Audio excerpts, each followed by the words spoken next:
I'm Mike Reatherford. This is my brother Mark. We've been hunting deer with our bows for 38 years. And we finally killed a 200+ inch deer. This deer scored 214 inches. It's a dandy. Okay, basically what had happened was that morning me, Chase, and Mike, we take off and go across the field. We split our separate ways. I go hunt this one spot where I actually had took a shot at this big 180, 190 inch 10-pointer giant on November 4th and shaved the hair off the top of his back. That's the deer I was actually hunting. Needless to say, I was sitting up in the tree, and it must have been about 8:15. Big doe come walking in, and I kept watching her. She got a little nervous. She kind of walked in this way, came around this way. The whole time I was paying attention from behind, what was coming in behind her, because every once in a while she kept looking behind her, and I knew big doe, probably big buck behind her, I kept looking. All of a sudden I seen legs, and I seen this big rack, and it was this big 10-pointer, big monster 10-pointer, and he's 10 yards away broadside. I got my bow in my hand. I wheel down to shoot him.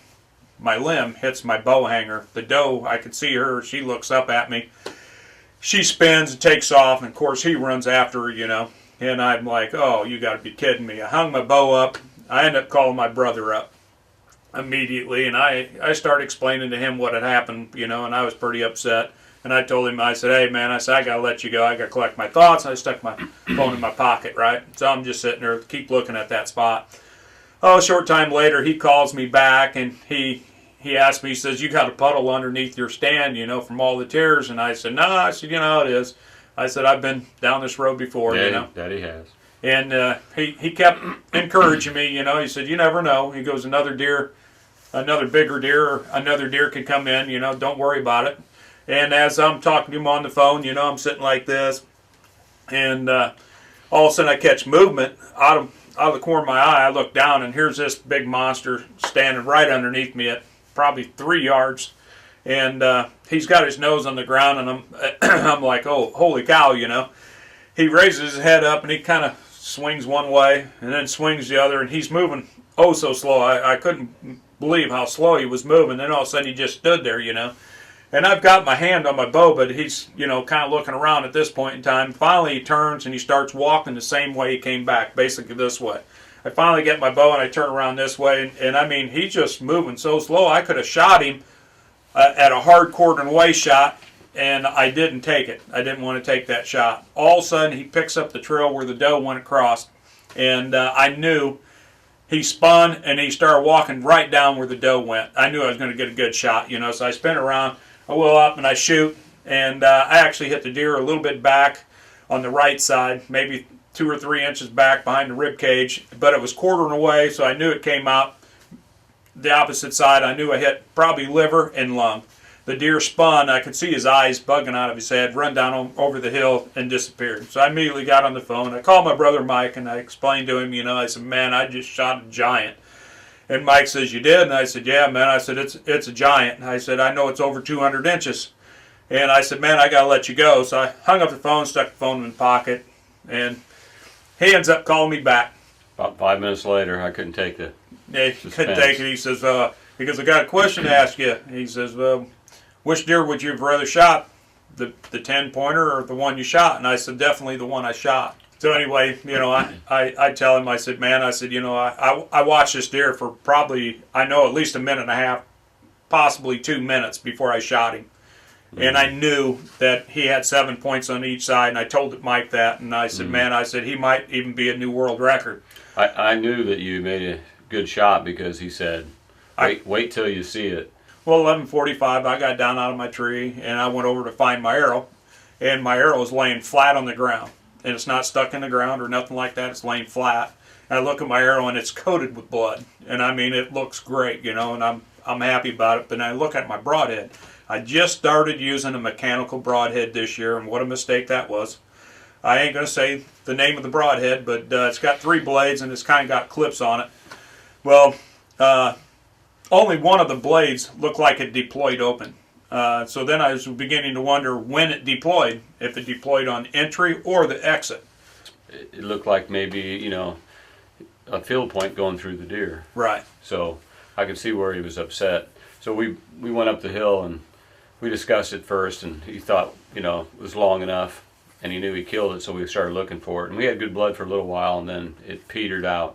It laid down 4 times, and it looked like we might have jumped it, because where the deer was laying, you could look over on the hillside where he was in his stand, and that deer could see him get out of his stand, so he probably got up. So we jumped it, so we ended up backing up and waiting. So we came back a couple hours later, and we finished the day out till dark looking for it. And so the plan was the next day that me, Chase, and my other son Jared would look. He had to work, so and I couldn't go, and he couldn't go, and I couldn't take off. So we went and we looked basically all day. We didn't find it that day, so the next day, me and my 2 sons went out and we looked all day. And then the following day, which was actually Sunday, I had to work again, Yep. and Mike and Chase actually went hunting. So we went out and we heard the crows, and at dark we heard the coyotes, and I kind of figured, where the deer might be. Monday, I had to go back from a 2-week vacation to work, and my son, he was working with me too, so nobody could go look. So Tuesday morning, he said that he was going to go, and I gave him an idea where it was, and sure enough. Yeah, he told me, he said, gave me directions about where he thought it went, and where the coyotes and the crows were hollowing. So I take off, and man, I ain't gone an hour, and man, there it is. It's laying there, The bummer thing about it is the coyotes ate it up to the chest, and the day he found it, he was by himself. So he's got only I got two pictures. Two pictures of it from his phone, and he's not in the pictures because he can't, do this.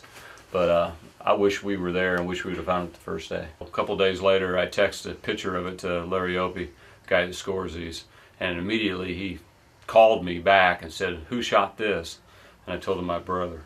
So we set up that we were going to go over there. He wanted to see it really bad and run a tape on it. So when we were over there, he told my brother this story here. He shook my hand like 4 times, and told me congratulations, so on and so forth. Well, he ends up scoring the deer. It scored 214 6/8, green score. Scored 203 6/8 typical, and 181 inches net typical.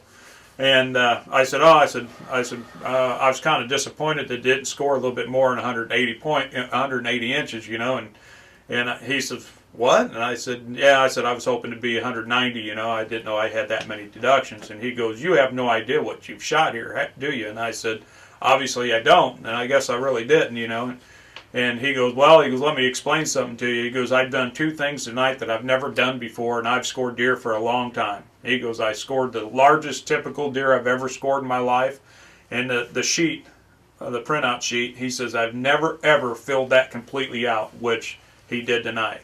And he shook my hand again and congratulated me, And obviously it's, if you sit here and take a look at this deer versus some of these deer in this world-class book that my brother's holding. I told him that, that I had this book, and I got to looking through it, and his deer here is as big as, or bigger than some of these deer that are in this world-class book. So I think it finally sunk in that he shot something good.